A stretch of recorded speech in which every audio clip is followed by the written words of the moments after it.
So this one is about how the ancient African science of making the rain is actually found in the Bible. So there are so many Bible references about how they used to do this. And in so doing, they used to bring so much abundance and prosperity to everyone. In this day and age right now, we live at a time where it's so hot and there's actually very little rain, and that's also explained. So let's go to Leviticus 26, verse 4. Then I will give you rain in due season, and the land shall yield her increase, and the trees of the field shall yield her fruit. God actually gives this. In Zechariah 10, verse 1, it says, Ask you of the Lord rain in the time of the latter rain. So the Lord shall make bright clouds and give them showers of rain to everyone grass in the field. So in Zechariah 10, verse 1, it's actually saying God Himself would be giving the rain, but it's asked for in a prophetic sense. So they ask of the Lord in the time for the latter rain. The Lord shall make the bright clouds and the showers of rain. This is God who actually does this. So the question is, how did they ask? I'm asking that. And seek, you will find. Ask, and it shall be given. So they had a way of asking. This was an ancient science. Now, science is to sire. Sire is what we say, hey, sire, king. So this is the sire. They used to do this. So according to their desire, they used to be able to sire the science of making it rain. Sire is the one who reigns, and those who reign made the rain. Psalm 72, verse 6, He shall come down like rain upon the mow grass. All right. And let's go to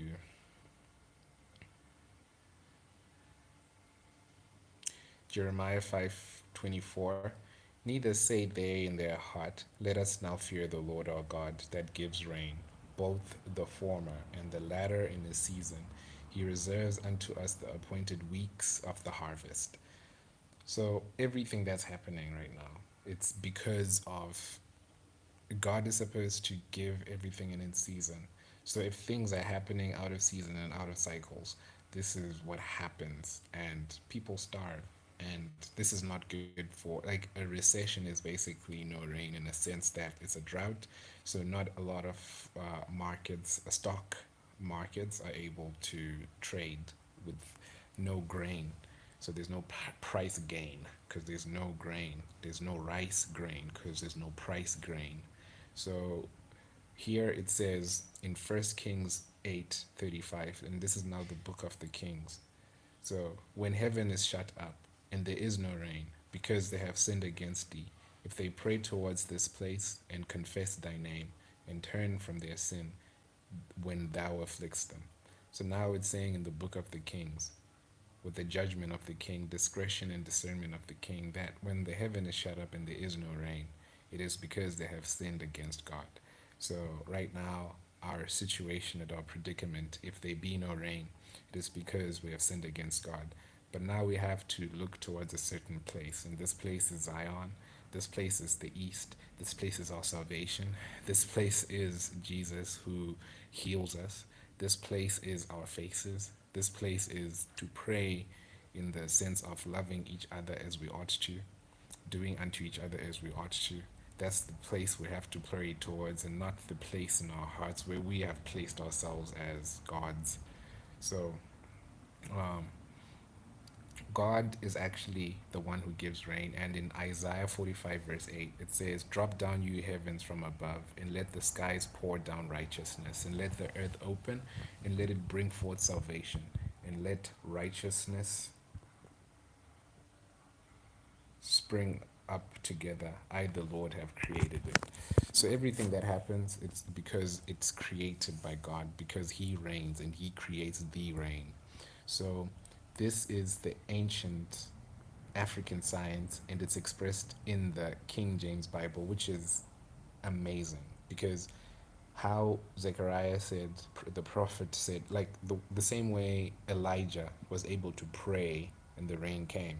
This is the same way that they used to organize certain societies in the sense that they used to reign because they used to make it rain. So, for example, the kings in Great Zimbabwe used to be called Vamaturura. Vamaturura means pouring down the rain. So all of this is actually found in the Bible. So certain prophets were able to communicate with nature and the universe to an extent that they could actually make it precipitate. So now we can actually do it with modern technology, such as cloud seeding.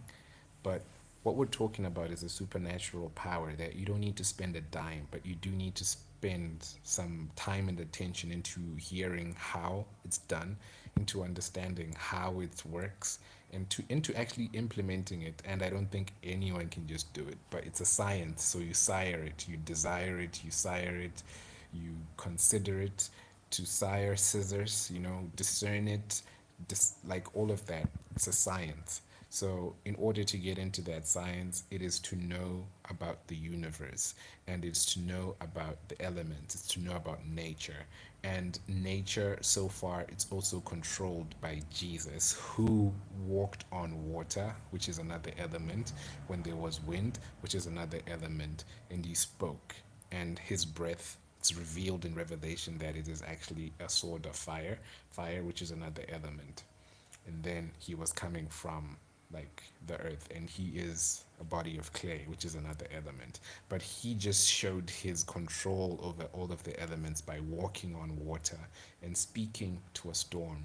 And also he enabled other people like Peter, who was also called a rock.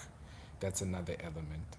And the rock was conquering the water when Peter was walking on water. That's Peter, Petra, the rock. So he was conquering all of the elements by simply walking on water. His mouth is the breath of fire. So all of the elements, earth, wind, land, water, fire, and Peter the rock also walked on water. So his mouth is able to conquer all of that. So the ancient science was able to also control all of the elements, to make it rain, to make this, to make that. So this is how they were also able to split the Red Sea.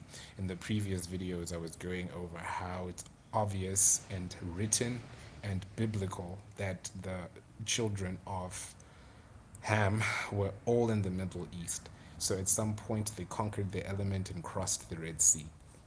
But at some point they also crossed on dry land. And at some point they were led by fire and clouds, which is in the air, which is fire, and in the air, which is another element. So they were always surrounded by these elements. And in the ancient stories of the African people who say that they came from there, Isra and then Kara, like all of those people, all of those descendants, they were walking and conquering the elements according to their knowledge, their Hebrew knowledge. So in this day and age, we need the rain. Like we've been hearing about climate change, we've been hearing about global warming because there's no more rain. Because as it says in the first book of Kings, chapter 8, that I read, that when the heavens shut up, when the heavens are closed, it is because we have sinned, and all we need to do is to turn back to a certain place, which is Zion. Turn back to a certain place and to pray, and God will heal our land. And this is what we need to do. And if we don't do this, we will not be able to communicate with the elements. We will not be able to communicate with the nurture or the nature as they used to in the old days, when like a burning bush did not consume this plant. That was also the elements speaking in the like, and then that was God. Then he said, I am that I am. So in that, we're also supposed to notice and understand that we are also I am Adam, who is given the world as his dominion to conquer all of the elements. But we do not even know our own power because the dominant force has already taken away the truth that, oh, okay, this is an ancient African science. It's just good to know. And I'm not trying to say this so that we go back to that, but it's good to know so that we know that the ancient Africans were actually doing the asking for the rain. They were actually doing following God's commandments so that they get the rain. This was an actual procedure that they followed. systematically. But now we have lost this power, this element, this principle. So they were using certain principles. So these principles are what's important. And it doesn't mean that we have to go back and start doing what they were doing, but then it's just to know the principles that these elders used so that we can also heal our land. Because if it rains in whatever land you are in, it will benefit you because of the whole overall growth of that place. This is why it's saying this is the excellence of God. This is why God Himself identifies Himself as a farmer, because the sower sows the word. The parable of the sower is speaking about how He is the sower, and that's the word. So he's speaking about how he does this, and Paul even talked about how he plants and God waters, God gives the increase or something. But everything is about this growth cycle and this like reap what you sow. This is how the principles of God works. So this principle has been lost. So there's a certain principle that gives us the ability to reap. What we are actually called is a human industry, a human industry. We are actually trees. We have to be nourished. That's why we were in a garden. But then we also, the woman had a seed, the serpent had a seed like trees, woman's seeds, man's seed, all of that. See men, like all of us are seed men. So all of that is part of us, and we are part of nature, but we've lost the natural part of who we're supposed to be. But the ancient Africans, like the further south you go, the more in touch they were with the roots, until we get to the Cape, which is Cape is capital, the mind, the Cape Town, right?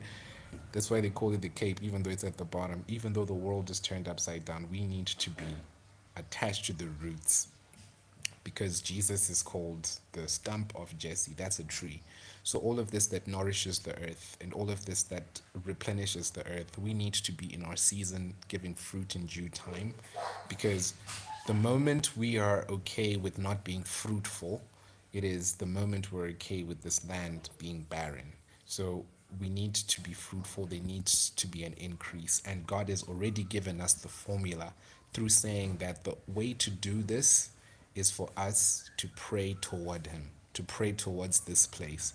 But this place is actually even in the place that they were in, which is the promised land, which is a land of milk and honey, still talking about what is produced from the land, the milk, the honey.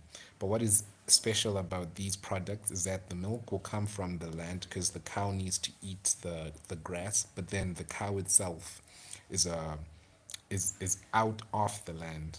So is the bees. The bees are also feeding off the land, but they produce off from the land. So this is the land of milk and honey. This is the land of innovation, where the land of technology, the land of witty design, to know like where does milk come from? What is the technology that produces honey? All of those systems that combust into making that, that is the land of milk and honey. This is wisdom, a dominion of wit.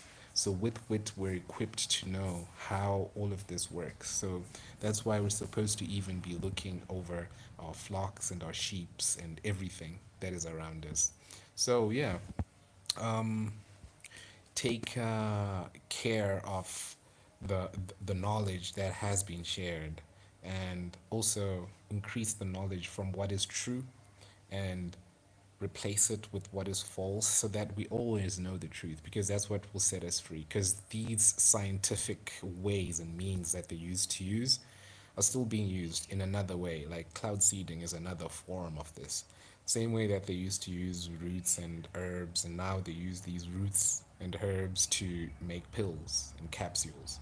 So it's just to know that this is the root, this is the fruit, and all of the things that go in between. But in the moment, we should know that we're supposed to be productive, be fruitful, like fruit. So we need water because we're human. Be fruitful and multiply.